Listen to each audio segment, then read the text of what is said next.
You know what? I love Gundam. The original Mobile Suit Gundam was actually one of my favorite series of all time. The war between the Earth Federation and the space colony Zeon is honestly one of my favorite war stories in anime. I actually believe that the first 3 series might actually make an awesome television series if done correctly. So imagine my excitement when I come across a live-action movie based around the Universal Century. So does this TV-made movie stand up to the original 30-year-old series? So the movie opens up with a disembodied voice establishing the basic facts of the series. It's long into the future, and mankind has moved into space, creating space colonies called sides. Oh, and if you're wondering when this takes place, the disembodied voice says it's 223 UC. So this is way after Double Zeta, for all you Gundam fans keeping count. Then, for some strange reason, the movie switches focus to the ocean, because when you think Gundam, you think the ocean, right? Great start so far, isn't it? Any expectations of this movie being good are automatically killed.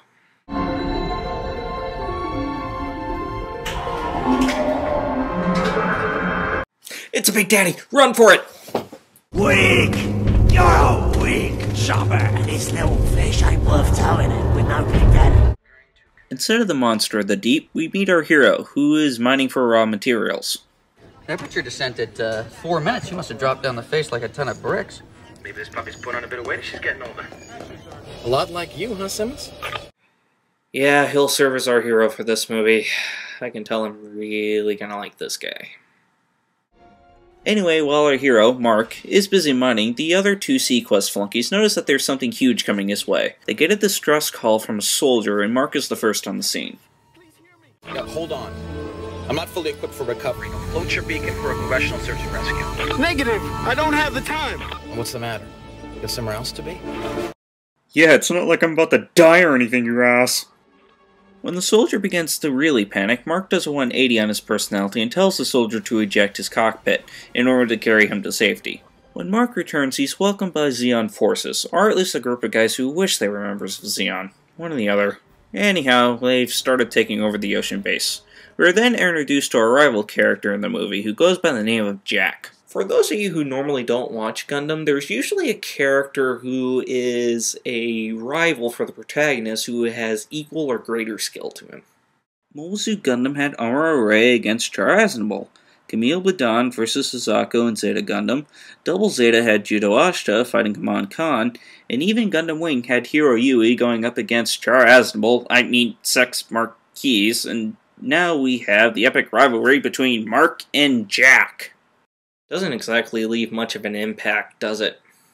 Getting back to the movie, Jack says he's looking for intruders who have snuck on board. Mark begins to shout orders at a man sitting in front of a computer, and they start speaking technobabble. When Jack loses his temper, he tells Mark to step away from the computer. The 3 step back, and Mark takes off looking for the intruders himself. He comes across a door to the science lab where the 3 have broken in, but he has a problem. Mark tries a different method, but is interrupted by armed Zeon soldiers. They push random buttons and magically open the door. The 4 are about to get away when one gets caught in the crossfire, and the leader of the group offers herself up as a prisoner. Mark has a dream/flashback when he wakes up in an apartment where him and his girlfriend are getting ready for a party. Apparently the party they're heading off to is being held by the president, who is going to be giving a speech about the happenings of the ocean base.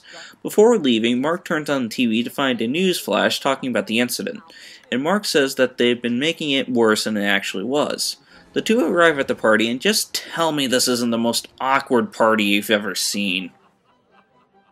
Delegates have come. Oh, except for Gaia, of course. Tell me what kind of message that sends.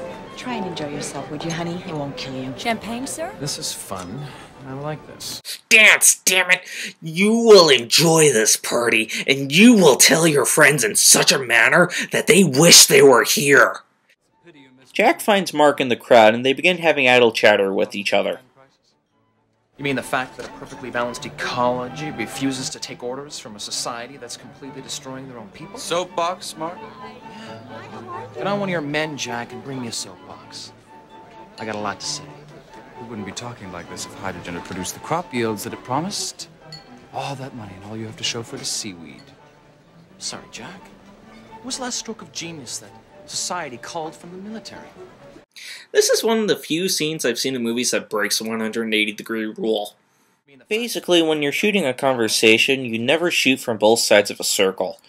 This is a great example of why you don't do that. The viewer is left feeling dizzy and disorientated. Also, by shooting the scene in the way that they've shot it, you can tell there's a giant gap between where the crowd is standing and where the main characters are. Instead of creating a scene where the characters are in a crowded party, it makes it seem like everyone in the crowd is avoiding our main characters like the plague. Mark tells Jack to piss off and his girlfriend comes in to show the pissy side of herself.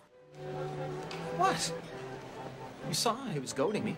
Yes, but you can rise to the occasion. What you do reflects on me and my career. I just wish you would pick your battles.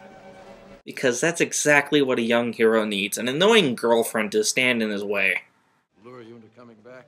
Soon after, Mark is confronted by a Xeon general, and proceeds to tell him what really happened on the ocean base. Before he gets too far, the general asks Mark to investigate the prisoner personally. Mark leaves the party to do so. When he arrives at the jail, he interviews the intruder, who is Dr. Cynthia Graves. When Congress mandated all agricultural settlements double crop output, the pressure was on to come up with an alternative. Fun random fact I found while researching for this movie is that the actress who plays this character is actually an anime voice actress, and her resume is quite impressive. For example, she voiced the character Lady Un from Gundam Wing. Your Excellency, I shouldn't have acted on my own to plan a direct attack on the colonies. But she's probably better known as Android 17 from Dragon Ball Z. You saved your life, thank you. I may be an android, but I'm still a woman. It's really weird seeing the face behind the voice, isn't it? She says she's the chief biotechnical supervisor for Gaia, and that they were actually invited by another character who we never actually see on screen. Mark says his faceless Dr. Riva was retired, but Cynthia says that he was fired in order to keep his mouth shut about a project he was working on. She then explains that if Mark lets her go, she will be more than willing to show Dr. Riva's research in action. We then cut to a bathroom where the general tips off Jack that Mark is talking to Cynthia. Why would he do this, you may ask? Because he's nothing but a blasted Xeon scum! Going back to Mark and Cynthia, they're in a research lab. Why jail would have a research lab, I have no idea. But Cynthia goes on to explain what Dr. Riva was trying to do. Do